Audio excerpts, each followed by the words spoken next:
অনেক কিছু।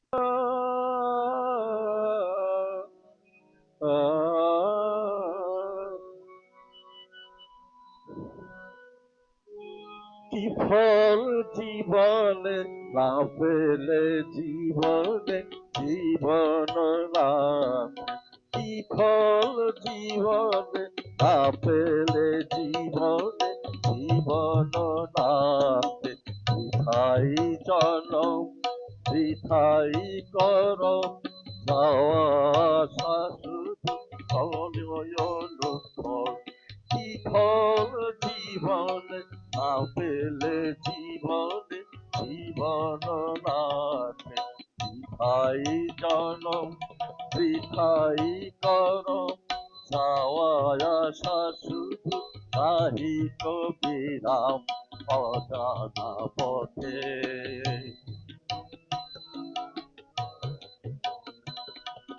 পথ ক্লান্ত হলে পথ ক্লান্ত হলে ভাবি না কোহায়, আমি মত চলেছি কোথায়। পথ ক্লান্ত হলে ভাবি না কোহায়, আমি অন্ধ মত চলেছি কোথায়। আপনার যারা চলে গেছে তারা, আপনার যারা চলে গেছে তারা, আমি একা শুধু তাও পথ হারা, আছি জলের সাথে। কি ফল জীবনে না পেলে জীবনে জীবন নাথে।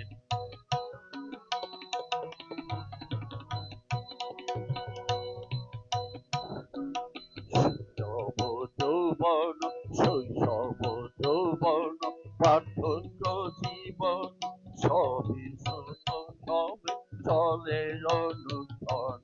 শৈশব যৌবন বার্ধক্য জীবন, সবই সুস্থ সবে চলে অনুক্ষণ। সহায় সম্বল নাহি কিছু মন, শুধু রাম কৃষ্ণ চরণ শরণ। শৈশব যৌবন বার্ধক্য জীবন, সবই মায়া মোহ ছোট সমন। সহায় সম্বল নাহি কিছু মন, শুধু রাম কৃষ্ণ চরণ শরণ।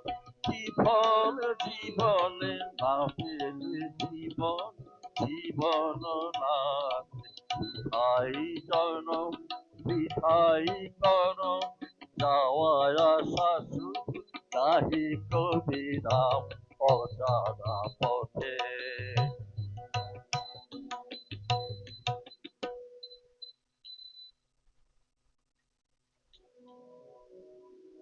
ইহকাল আর পরকাল বল, সবই মায়া তৃষা।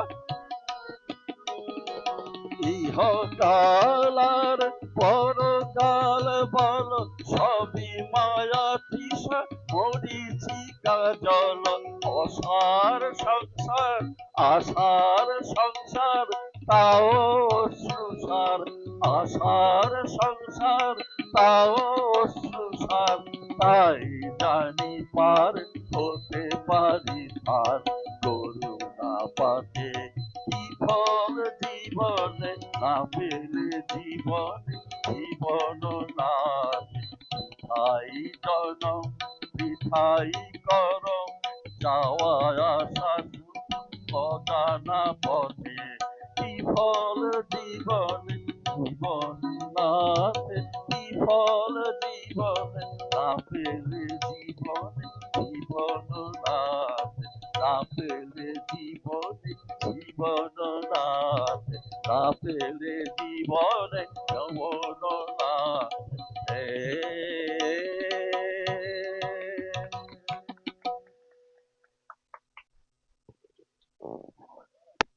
প্রায় 94 বছর, 94 বছরও এখনো সেই সমানভাবে সাবলীল। আমরা শ্রদ্ধেয় সুনীল দাকে জানাই আন্তরিক অভিনন্দন শ্রদ্ধা। এবং ওনার একটু ইচ্ছে ছিল যে পূজ্যপাদ স্বামী সুপর্ণানন্দজি বলার আগে কিছু একটা গান করতে চান, সুতরাং সেই আশাও তার পূর্ণ হলো। 94, 94। আচ্ছা, শ্রীমৎ স্বামী সুপর্ণানন্দজি মহাজয়ের কাছ থেকে। হ্যাঁ,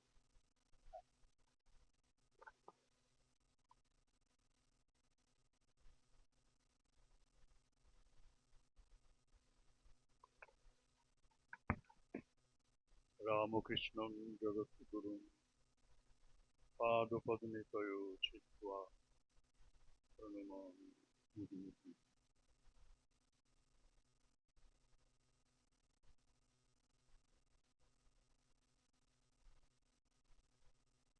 ঠাকুর মহাস্বামীজির চরণে প্রণাম নিবেদন করে মঞ্চে উপবিষ্ট স্বামী স্থিতানন্দ এবং স্বামী সুমনসানন্দজি মহারাজকে আমার প্রীতি শুভেচ্ছা শ্রদ্ধা ভালোবাসা জানিয়ে এবং আজকের যে ভক্ত সম্মেলন গড়িয়া আশ্রম সংঘ শ্রীরামকৃষ্ণ সংঘ সন্ধ্যায় সমাগত ভক্ত মণ্ডলী তাদের সকলকে শুভেচ্ছা শ্রদ্ধা জ্ঞাপন করছি। দুটি বক্তৃতা হলো, দুটি বক্তৃতায় মাতৃকেন্দ্রিক এবং এর সঙ্গে সঙ্গতি রেখে আমিও শ্রীরামকৃষ্ণের জীবনী আলোচনার প্রসঙ্গে মাতৃ প্রসঙ্গকেই টেনে আনবো। তাতে করে হবেটা কি, যে আমাদের মধ্যে একটা ভাবের অনুরণন ঘটবে। শ্রীরামকৃষ্ণের অবতারত্ব, তার একটা প্রধান বৈশিষ্ট্য হলো যে তিনি তার অবতার জীবনের উদ্দেশ্য সম্বন্ধে, আগমন সম্বন্ধে একেবারে সজাগ ছিলেন এবং তিনি এটাও ভাবতেন যে তার অবর্তমানে তিনি যতটুকু করেছেন তারপর সেই অসমাপ্ত কাজ করবার জন্য একদিকে মা আছেন, আর একদিকে স্বামীজি আছেন। এই যে দুজনকে আর অর্পণ করে তিনি চলে যাবেন, সেই পরিকল্পনা নিয়ে তিনি এগিয়েছিলেন। অদ্ভুত পরিকল্পনা, কিন্তু দুঃখের কথা হলো কি জানেন, শ্রীমা এবং স্বামীজি দুজনের মধ্যে কেউই কিন্তু শ্রীরামকৃষ্ণের এই অভিমত গ্রহণ করতে চাননি। প্রচন্ড বাধা এসেছিল দুজনের পক্ষ থেকেই এবং শ্রীরামকৃষ্ণ শুধু অবসর খুঁজছিল কিভাবে এদের দুজনকে আমি আমার মতে এনে এই অবতারত্বের সবচেয়ে বৈশিষ্ট্যপূর্ণ কাজটি করে দিয়ে যাব। কেন বৈশিষ্ট্যপূর্ণ? অবতার জীবনে তাদের যারা অ্যাপোস্টলস, মানে তার শিষ্য যারা, সাক্ষাৎ শিষ্য, তাদের উপরই ভার অর্পণ করা হয়েছে এবং তার শক্তিরূপিণী যারা এসেছিলেন তারা পর্দার আড়ালে ছিল। চৈতন্যের সঙ্গে বিষ্ণুপ্রিয়া ছিলেন। বিষ্ণুপ্রিয়ার স্বামীর কাজের সঙ্গে যুক্ত হবার জন্য যে ভূমিকা, সেটুকু বর্তায়। শ্রীরাধা এবং শ্রীকৃষ্ণ, সেখানে শ্রীরাধা খানিকটা মলিন, তার কাজ বাইরে ভেতরে। বুদ্ধদেবেরও তাই। অবতারদের সঙ্গিনী যারা এসেছেন তাদের উপরেই অদ্ভুত অধিকার আসেনি, কেউ দেয়ও। তারা এই কাজের জন্য নির্বাচিত হন। কিন্তু শ্রীরামকৃষ্ণের জীবনে এই আপনারা ঘটনাটা জানেন, ঠাকুর কিভাবে আটঘাট বেড়ে কাজ করতে, এমনিতেই মনে হবে যেন আটসাট কিছু নেই, কিন্তু তার সব পরিকল্পনা শুনলে অবাক হতে হয়। থালা নিয়ে মা ঠাকুরের ঘরে গিয়েছেন, খাবার সাজানো আছে, বসেছেন ঠাকুর খাবেন, মাও বসেছেন পাশে, হাত পাকা নিয়ে পাকা বাতাস করছেন। দেখলো ঠাকুর হঠাৎ হাত গুটিয়ে বসে আছেন, খাবেন না। কি হলো, খাও। বলে তুমি একটা কথা দেবে। বলে, আমি কথা দিলে তুমি খাবে, এটা কি রকমের ব্যাপার? আর কি কথা আমি না জেনে কি করে কথা দিই, প্রতিজ্ঞা করি? খুব সহজ কথা, দুজনে কথাবার্তা হচ্ছে। তা বারবার পিড়াপিড়ি করতে করতে মা বললেন, আচ্ছা বলো তোমার কি কথা। বলে শরীরটাকে দেখিয়ে বলছেন, এই শরীরটা চলে গেলে তুমি শরীর ছেড়ে দিও না। তোমাকে অনেক কাজ করতে হবে। এ আর কি করেছে। কলকাতাটা হচ্ছে একটা উপলক্ষ, কলকাতার লোকগুলো পোকার মতো কিলবিল করছে, ওদিকে তুমি দেখো। মা অবাক হয়ে গেল। মা প্রশ্ন করলেন, যে আমি এসব কি করে পারবো? প্রশ্নের বলেছিলেন, যখন তাকে নির্দেশ দিচ্ছেন মা বলেছিলেন, আমি তো মেয়ে মানুষ, আমি তো মেয়ে মানুষ, মেয়ে মানুষের উপর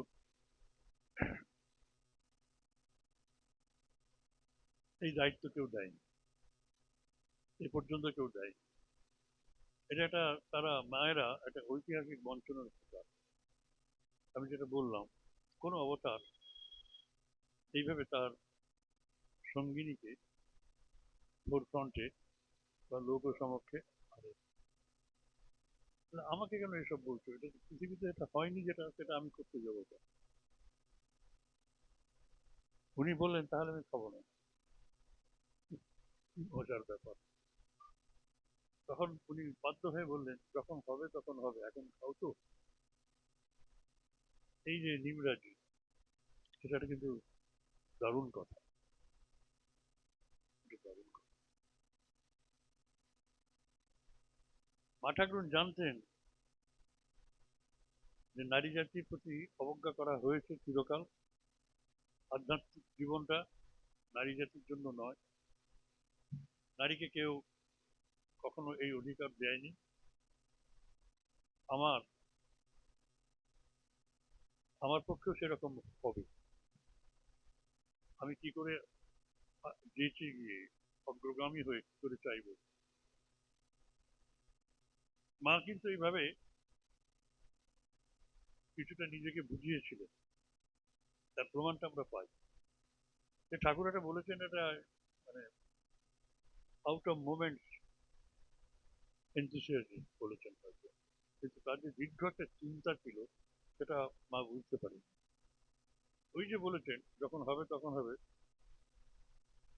এরপরেই কিন্তু ঠাকুর চলে যান, এবং তার যাওয়ার 15 দিনের মধ্যেই তিনি দলবল নিয়ে বৃন্দাবনে চলে যান মাথায়। এবং সে কি বিরহ যন্ত্রণা তার জীবনী পড়ে শুনবেন, দেখবেন। দিনরাত শ্রীকৃষ্ণের মানে বিরহে কাতর, শ্রী রাধা যেমন ভাবে কাতর ছিলেন সেইভাবে একটা পুটলির মতো বসে থাকতেন একটা কর্নারে। মানে শরীর আছে কি নেই বোঝা যাবে না। খাওয়া দাওয়াতে যোগিন মায়েরা সব গেছিলেন, যোগানন্দ গেছিলেন, ত্রিগুণাতীতানন্দরা গেছিলেন, 5-6 জনের দল একটা গেছিল। কিন্তু সে অসহনীয় মানে যন্ত্রণা, বিরহের যন্ত্রণা, শরীর থাকে কি না। তো সেই অবস্থাতে তার তো মনে উদয় হওয়ার কথা নয়, ঠাকুর আমাকে সব বলে গেছে। এরপর কি হবে? মাকে এই কর্মে নিযুক্ত করবেন কে? তার জন্য ঠাকুরকে নিজে আসতে হচ্ছে, আবির্ভূত হচ্ছে। ঠাকুর তাকে as if he is speaking to herself face to face, তিনি তাকে দেখাতে বলছেন। ও যোগেনকে, ছেলে যোগেন, যোগিন মা নয়, যোগানন্দ পরবর্তী ছেলে যোগেনকে দীক্ষাটা দেওয়া হয়নি, সেগুলো দীক্ষাটা দিয়ে দেয়। মা তো চুপচাপ, দিনের পর দিন এই হয়ে যাচ্ছে। একদিন একেবারে চোখের সামনে এসে দাঁড়িয়ে মা মাকে বলছে, তোকে দীক্ষাটা দাও। দেখুন, তিনি চলে গিয়েও কিন্তু তার সংকল্প ছাড়েননি মাকে কাজে লাগানো। আমি জেনেসিসটা বলছি, এই যে সিড, এই ঘটনাটা ঘটছে কিভাবে ঘটছে। পরবর্তীকালে দেখি মায়ের হাতে লক্ষ লক্ষ লোক সব এসেছে, কিন্তু শুরুটা করানো খুব কঠিন ছিল মাকে দিয়ে। তারপর একদিন তিনি যোগিন মাকে বললেন যে, দেখো তো যোগিন, ছেলে যোগিনকে জিজ্ঞাসা করে ও কিছু খবর পেয়েছে কিনা। ছেলে যোগিনকে বলতে ছেলে যোগিন তো লজ্জা অবনত মুখে বলল যে, আমাকেও তো ঠাকুর বারবার দেখা দিয়ে বলেছেন তুই দীক্ষাটা নিয়ে নে, কিন্তু তিনিও লজ্জায় বলতে পারছেন, তিনিও লজ্জায়। তাই যখন হলো তখন দুজনের এইভাবে সিঙ্ক্রোনাইজ করলো, তার অনুভব, তার দর্শন, ওনার দর্শন, যুগের অন্তর দীক্ষা পেল। শোনা যায় তার জীবনকে ওখানে দীক্ষা পেয়েছে। তা কি শুরু হলো, এই দিয়ে তার মিনিস্ট্রেশন শুরু হলো, জীব উদ্ধারের কাজ, মিনিস্ট্রেশন বলে আমেরিকান ভাষায়, সেটা শুরু হলো। অদ্ভুত ব্যাপার। একদিন গম্ভীরানন্দজি, আমরা তখন নরেন্দ্রপুরের বাসিন্দা, প্রত্যেক উৎসবে যেতাম জন্মদিন ঠাকুর মশাই। মায়ের জন্মতিথিতে বেলুর মঠে গিয়েছি, গম্ভীরানন্দজি মহারাজ বক্তৃতা দিচ্ছেন। এই প্রসঙ্গটা অল্প একটু এনে তিনি বললেন যে আমরা অনেক আমাদের সিনিয়র যারা সন্ন্যাসী তাদের জিজ্ঞাসা করেছিলাম যে, মহারাজ আপনারা স্বয়ং মা থাকতে ব্রহ্মানন্দজি, শিবানন্দজি এদের কাছে দীক্ষা নিতেন কেন, শারদানন্দজি এদের কাছে দীক্ষা নিতেন কেন? তখন তারা দুটো উত্তর দিয়েছিলেন। বলছেন, চিন্তুম চিন্তুম না, যে যতই বলুক তিনি শ্রীরামকৃষ্ণের সহযোগী, আর ইতিহাসটা তো নেই, পিছনের ইতিহাসটা অত্যন্ত অন্ধকার। ইতিহাসের সেই অন্ধকারের পর্দা তখন চলে। কিন্তু আর দ্বিতীয়ত মেয়ে মানুষ, তৃতীয়ত মেয়ে মানুষ, এবং বলছে আমরাও মায়ের কাছে যে গুটি কয়েক সন্তান মায়ের ছিল, তারা সেই সময় সন্ন্যাসী সন্তান, তারা মায়ের ফটো কথামৃতের পাতার ভেতরে লুকিয়ে রেখে দিত, তা নইলে লোকে হাসাহাসি করতো, রঙ্গরস তার প্লাবন হয়ে যেত। বলছে মেয়ের মানুষের কাছে দীক্ষা নেই। আজকে আমরা অনেক কথা বলছি, কিন্তু এই জিনিসটা সত্যি, এই জিনিস সত্যি। এবং মায়ের শতবর্ষ, মহারাজ বলছেন মায়ের শতবর্ষ 1954 সালে মা নিজেই সব প্রকাশ করে, বাঁধ ভাঙা ব্যাপার সব। যারা সব দীক্ষা নিতে এসেছে, সেই যুগে দীক্ষা দেওয়া, মেয়ে মানুষ হয়ে দীক্ষা দেওয়া গ্রাম দেশে খুব কঠিন ছিল, এবং সেখানে ঠাকুরের সকলের উপর তো ভালোবাসা ছিল, সকলের উপরই ঈশ্বর ভগবান বোধ ছিল, মায়েরও তাই। সে জুলে হোক, মুচি হোক, মেথর হোক, খ্রিস্টান হোক, মানে হিন্দুদের মুচি মেথর এরা সব রয়েছে। আপনারা যারা ব্রাহ্মণ পরিবারের তারা তাকে ঢুকতে যান না, ঢুকলে পরে সেখানে গোবর ছড়িয়ে দেবেন, গঙ্গা জল এসব আছে। কেউ যদি বলে যে একজন চুলে মুচি সে মায়ের কাছে দীক্ষা নিয়ে সন্ন্যাস নিয়ে, তুমি ব্রাহ্মণের সন্তান, তুমি তাকে প্রণাম করবে? বললে কেন করবো? যিনি বলবেন আমি করবো, তার উদারতা দেখা খুব বড়, উদারতা খুব বড়, তো অন্য জায়গায় বলে তুমি যদি একজন খ্রিস্টানকে প্রণাম করতে পারো, মুসলমানকে প্রণাম করতে পারো, রামকৃষ্ণ সন্ন্যাসী হয়েছে, এদেরই বা পারবে না কেন? That is a very very pertinent. বুঝে দেখুন, মা ঠাকুর জয়রামবাটিতে আছেন, একটি ছেলে এসে 22 বছরের ছেলে এসে মাকে বলছে, মা আমি দীক্ষা নেবো, কি নাম? সে নাম বললো সাঁতরা। তা তারপরে মা মা একটু ইয়ে করে বললো, আমার শরীরটা ভালো নেই বাবা, পরে এসো। সাধারণত তুমি এইসব কেসগুলো গ্রাম দেশে দিতে গেলে পরে গ্রামের জমিদার আছে, নিয়ম আছে, এবং মাকে তো এক ঘরেও করে রেখেছে, আর জরিমানাও করেছে এটা না করে। কারণ ব্রাহ্মণ ভোজনের নামে সবাই সাধুরা ব্রাহ্মণদের পরিবেশন করছিল। তারা যখন জানতে পারলো যে এই সাধুদের মধ্যে সকলে ব্রাহ্মণ নয়, বুঝতে পারছেন, সকলে ব্রাহ্মণ নয়, তারা আমাদের পরিবেশন করে খাইয়ে তাদের সালিশি বসলো, মাকে জরিমানা দিত। ললিতমোহন মুখোপাধ্যায় দিয়ে তাকে সায়স্তা করেছিল। সামাজিক পরিবেশটা অনুকূল ছিল না মায়ের পক্ষে, মেয়েদের পক্ষে দীক্ষা দিয়ে এইভাবে হতো। এবং সেখানে মা মা মা গ্রাম দেশে তার নিজের পাড়াতে তারা তো তাকে সারু ব্রাহ্মণী বলত। রামকৃষ্ণের বিধবা সেটাও বলতেন। ভক্তদের মধ্যে ওইরকম ছিল। আহ, সেই ছেলে গিয়ে বলছেন, "ও, বুঝতে পেরেছি বুঝতে পেরেছি, ডাকাতের ডাকাতের মা হতে পারো, ডাকাত বাবার মা হতে পারো, কিন্তু ডাকাত বাবার ছেলের মা হতে চাচ্ছ না।" তো সে কি ব্যাপার? কি তুমি বলতে চাচ্ছ? বললো, আমি বলছি এলোভেলোর মাঠে যে ডাকাত বাবাকে তুমি মা বলেছিলে, আমি তারই ছেলে, আমি তারই ছেলে, আমি তোমার সাথে দীক্ষা নিতে এসেছি। মা বললে, হ্যাঁ বাবা, এই ঘরে বসে আছেন, এমনও হয়েছে কেউ কেউ বাইরে বসে আছে, বাইরে গিয়ে বলছেন, তুমি আমার ছেলে, ঘরে এসো। আমি বলছি তুমি ঘরে এসো। কে বলেছে তুমি? এই মা সত্যিকারের মা। কথা ধারণ না করলে মায়ের কথা তো শেষ হওয়ার কথা না। তা এটা গেল মাকে কনভিন্স করানো হলো, বুঝলেন? তারপরে তো মা মা মা মানে আছে, সবাই নিচে পড়ে যাবে।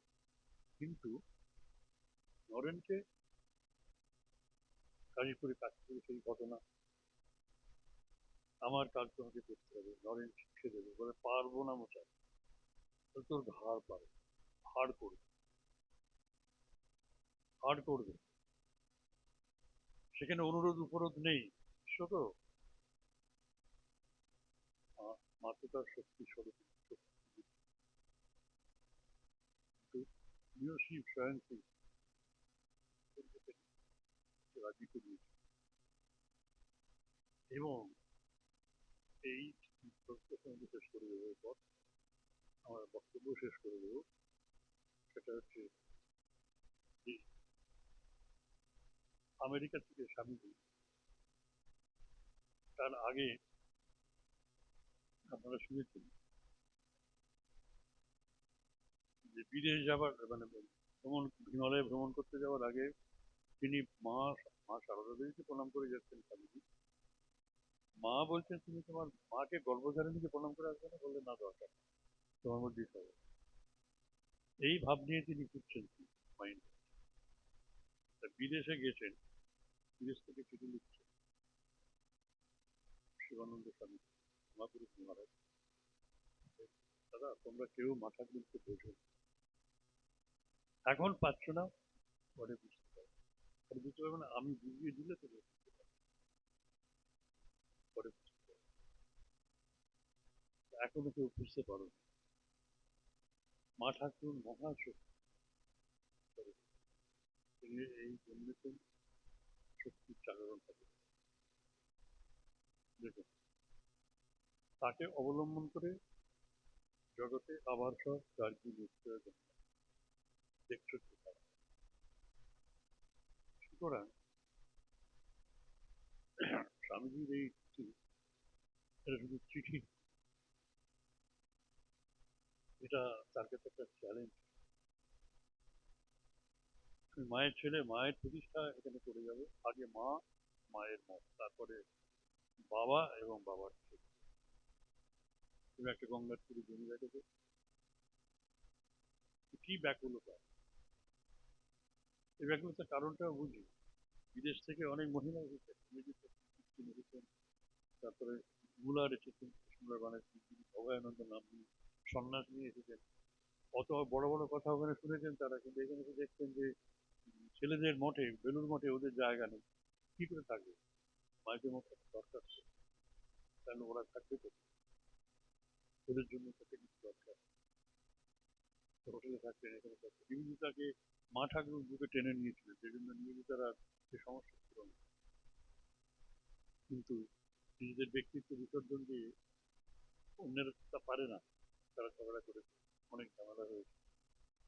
যুগান্তর দলের সঙ্গে মিশে সেই অভয়ানন্দ রামকৃষ্ণ মিশনে স্বামীজির নামে অনেক কুকথা শুনিয়েছেন সকলকে।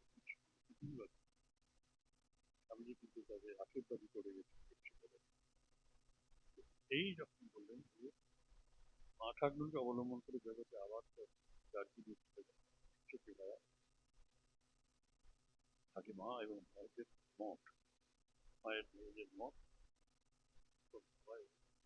বাবার ছেলে, এই জিনিসটা আমাদের সত্যি যে আমি যখন কাউকে প্রশ্ন করি, আমি যেটা বলার পর, তাহলে মা ঠাকুরের আগমনের তাৎপর্যটা কি বলুন তো? মা ঠাকুরের আগমনের তাৎপর্যটা কি বলতে পারবেন কেউ?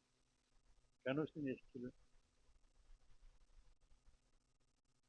What was the most uppermost idea about mother in the mind of Swamiji? এই মা ছাড়া এই নারী জাতি সাত্বিক কল্যাণ করে না। উত্তরটা আমি বলে দিয়েছি আগে। জগতে আবার সব তার কি মৃত্যুরে জন্ম, বুঝতে পারছেন?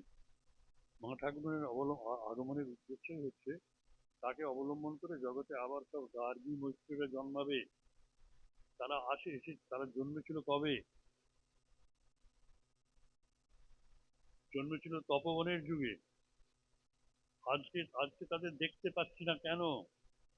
তাদের সব পথ রুদ্ধ করা হয়েছে কেন? এই বেদনা, এই বেদনাটা তো স্বামীজির বুকে বেঁধেছে, আর কারো বাঁধে, দেখুন, আর কারো হৃদয়ে আঘাত করেনি। পৃথিবীতে এত মানুষ এসে ভারতবর্ষে, এত পণ্ডিত, এত সাধু সন্ন্যাসী আছে, তারা সবাই নারী জাতিকে অবহেলা করে গেছে। এই গার্গী মৈত্রী আগমনের পথ রুদ্ধ করে দেওয়া হয়েছিল। রুদ্ধটা করেছিলেন কে জানেন? শঙ্করাচার্য। কিন্তু তার জন্য শঙ্করাচার্যকে কখনো কিন্তু দোষ দেবেন না। তখন বৌদ্ধরা বৌদ্ধরা কিন্তু এর জন্য দায়ী ছিল। তন্ত্র এসে গেল বৌদ্ধ ধর্ম, এবং এর ইতিহাসটা হচ্ছে এই যে বৌদ্ধ যুগে মহাপ্রজাপতি গৌতমী, মানে বুদ্ধদেবের মা, গর্ভধারিণী নন, কালিকা মানে মায়ের বোন, বাপ তো মারা গেলেন মায়াদেবী, তার মাসি তাকে মানুষ করেছে। তিনি এসে বললেন যে তোমরা ছেলেদের জন্য করতে আমাদের জন্য দেবে না? সন্ন্যাসের অধিকার, ব্রহ্মচার, সমনি সংঘ। তিনি বললেন না, তাহলে না, না ওটা হবে না। তখন আনন্দ এসে বললেন যে স্বয়ং মাতৃদেবী বলছেন, তার কথা শুনছেন না? তার মধ্যে তুমিও বলছো আনন্দ, তো ঠিক আছে আমি তাহলে ছিলাম, কিন্তু আমার সঙ্গের আয়ু অর্ধেক কমে গেল। তারপরে তন্ত্র এলো, সমনি সংঘ, একেবারে সমন সংঘের উপর তত্ত্বব্যাপারে নির্ভরশীল। সাধু সন্ন্যাসিনী এবং সন্ন্যাসী এদের মধ্যে প্রচন্ড ভাবে মেশামেশি, তার ফলে প্রাণতন্ত্রের উপর। এবং স্বামীজি সেটা বলেছেন অনেক কথা, যে এত আজে বাজে সমস্ত সাহিত্য রচিত হয়েছে, বৌদ্ধ সাহিত্য, যেটা পড়লে পরে আমাদের ঘৃণা হয় যে আমরা কোথায় আছি। যাই হোক, এই বৌদ্ধ ধর্ম, বিকৃত বৌদ্ধ ধর্মের হাত থেকে বাঁচাবার জন্য সম্প্রদায় মেয়েদের সমস্ত আধ্যাত্মিক জীবন যাপনের প্রতি তারপর আর কেউ চেষ্টা করেন। এবং এই এতদিনে স্বামীজি এসে চেষ্টা করতেন, এবং যখন চিঠি লিখে এসব বললেন তখন সাধু সন্ন্যাসীরা মানে স্বামীজির গুরু ভাইরা তখন আলোচনা করছেন, কি আলোচনা করছেন, যে ওই চিঠি রেখে দাও। স্বামীজির ওই চিঠি আমেরিকা থেকে লেগে চিঠি রেখে দাও, তার কারণটা কি? কারণটা বুদ্ধদেব যেটা শুরু করেছিলেন সংঘভিত্তিক নারী সংঘ, শঙ্করাচার্য যেটাকে বন্ধ করেছিল, সেখানে বিবেকানন্দ যে আওয়াজটাকে চালু করতে যাচ্ছে, ঘরে এই ঝগড়া। তার জন্য মহারাজ বলেছিলেন, মহারাজ বলে গেলেন একটু আগে, যে তিনি ছিলেন না অনেক পরে, 54-এ সারদা সংঘের প্রতিষ্ঠা, 54-এ। কেন হয়? মানে স্বামীজির গুরু ভাইয়েরা করে, যে করেছেন স্বামীজি শিষ্য, গুরুর নির্দেশ তারা যথাযথ করে। স্বামীজি শিষ্যরা তারা গুরুর নির্দেশ অক্ষরে অক্ষরে পালন করে শতবর্ষে, মায়ের শতবর্ষে নারী মঠ শুরু করে, রিভাইভাল, একটা রিভাইভাল। এবং স্বামীজি যদি না আসতেন, আপনাদের আরো কয়েক হাজার বছর থাকে। নারীতে, পুরুষেতে আত্মায় ভূত, তিনি সর্বত্র প্রচারিত ছিল। আমরা আমাদের দোষ দেব না, বা ক্রিশ্চিয়ানিটিকে দোষ দেবো কেন, ইসলামকে দোষ দেবো কেন? আমারও তো তাই করেছে, সতীর পুণ্য, সতীর পুণ্য, তাই তো? তাদের আলাদা ধর্মজীবন নেই, গায়ত্রী নেই, কিছু মন্ত্র নেই, দীক্ষা নেই, কিচ্ছু নেই। এই যে পরিবর্তনটা দেখছেন, সব আপনারা স্বামীজির কাছে, এবং স্বামীজিকে কাজে লাগিয়েছেন ঠাকুর। সুতরাং ঠাকুর মাকে এবং স্বামীজি দুজনকেই তার আরোগ্য কার্য সম্পাদনের বা আরো অগ্রসর করিয়ে দেবার জন্য চিরবদ্ধ ছিল। গ্রেট প্ল্যানার, অদ্ভুত ব্যাপার। এই ইতিহাসটা আপনাদের সামনে।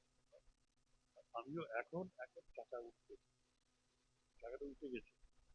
এখানে মাত্র আমি দেখলাম যে 27টা মানুষ আছে, পুরুষ মানুষ, বাকি সব overwhelming presence of women, our mothers. They are majority by being not. That's a very good sign. এবং আমাদের মায়েদের হাতে আমাদের কর্ম আজকে শুরু। কিন্তু দেখুন না, কত সব রয়েছে, ওই ব্রহ্মকুমারী পরীক্ষা করে দিচ্ছে, অনেক কত সব জায়গায় মাতৃজাতির জাগরণ, সব কত সুন্দর সুন্দর সব বলছেন আমাদের সারদা মঠে। এইবার আমি একটা মানে আপনাদের একটু আঘাত করতে চাই, আপনারা সবাই দলে দলে এসেছেন, আপনারা সবাই দলে দলে এসেছেন, এই তুমিও তো এসেছো মাতাজি, আমার ছাত্র স্কুল, উনি নন্দপুরে ম্যাথমেটিক্সের প্রফেসর ছিলেন, রিটায়ার করেছে, সাদা চুল হয়ে গেছে সব।